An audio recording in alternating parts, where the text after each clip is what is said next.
Hi guys, welcome to this new lecture where we are going to create a scene or a background or a scenery for our lonely guy walking alone, because we are going to delete one of them. Let's delete the top guy. Now, first of all, we don't want him to walk on void. We want to have a certain pavement or a road for him.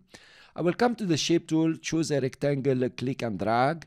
And I have a funny color of green here. I will move the color to something like gray, something like this will be nice. If you don't like it, you can put whatever you want. And we call for example this one, press enter, road. Of course the road has to be behind the man, so I click and drag it down. Cool. The man is too far, the road is too big. Two choices: we can move the road down or scale it. I will press Ctrl Alt and home to get the anchor point in the middle, and then click and bring it down. Now it looks like he's walking on the road. Fine. We need a background, something like the sky. Now usually you will use a solid layer to create a background and to add some effects. This is not the topic for now. We are going to create a big rectangle. To create a rectangle that is the size of your composition, all you have to do is double click on the rectangle here, and you have a full size rectangle that is created. Let's rename it sky or anything you would like. Click on it, drag it and put it behind the man and even behind the road. Cool. We need to change the color. We go and change it, for example, to light blue, anything that you like, not too light. Well, that will work, but with the red here is making a conflict. So let's go for color like this. Cool. That's fine. You can choose any color you want. Now, usually you will not use a rectangle to make a background like this. You will use a solid layer that we will see later in the course. But now our topic is about shapes. I will come to the sky and lock it. You see, I press the lock over here, this switch, and it's locked. I lock the road also, so I cannot click on them and move them around. Cool. So our guy is walking now. It's funny that he is transparent. I will unlock the sky, come to it, and change the color and make it pretty dark. Yes, that will be better, so the guy doesn't look like he's transparent. I will lock again the sky. I want to create trees. What do you think, guys? Let's go to the shape layer, select the rectangle, and just make our first tree, which is looking like the sky.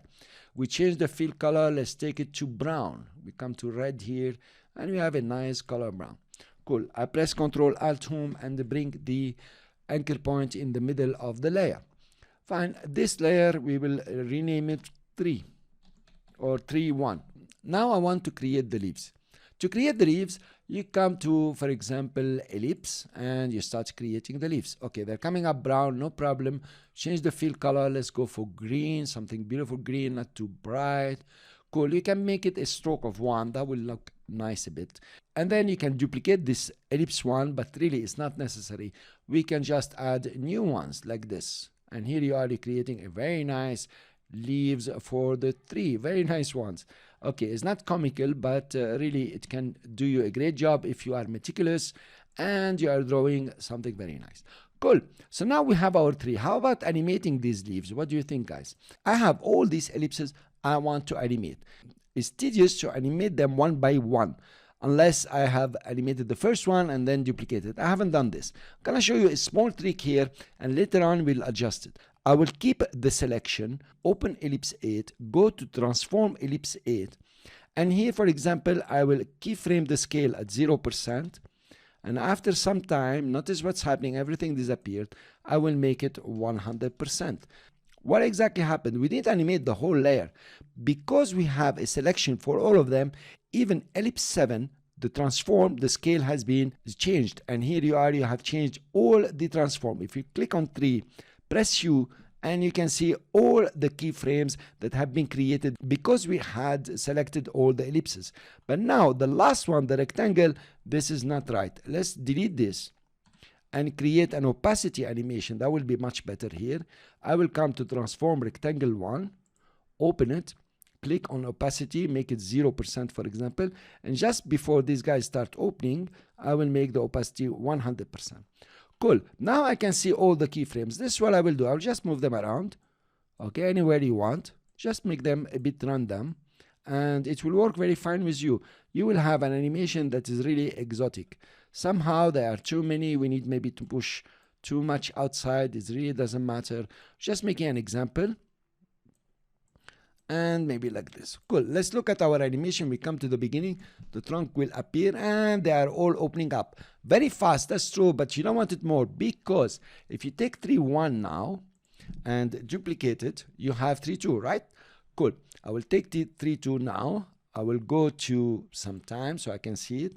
Press V, hold the anchor point and move it. So this is 3.2. Very nice. I will open 3.2 here. And I can see there are so many ellipses. I will double click on one ellipse and change its shape.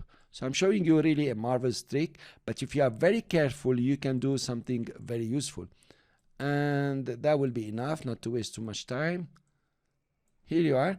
If you run your animation now, 3.1 will appear and 3.2 will appear, and the animation is a bit different. Now what you can do is to move 3.2 for here, for example. Or let's do it the other way. 3.2 appears, then 3.1 appears. Here you are. The guy is walking behind the trees. So we need to take the 2 trees here and put them behind the man only.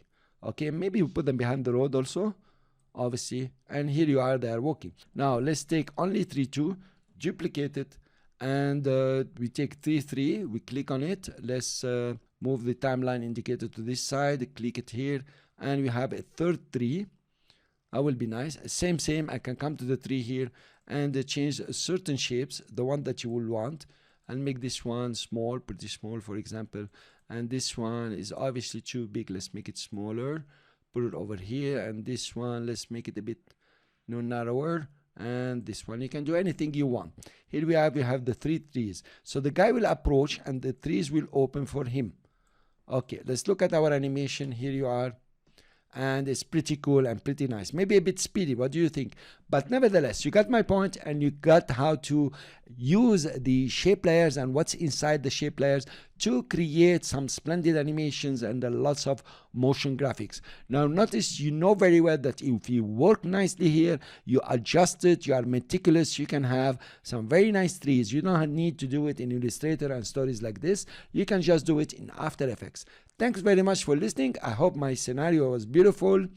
And you will add here, for example, a sun, something else, some clouds, and so on. I will see you in the next lecture.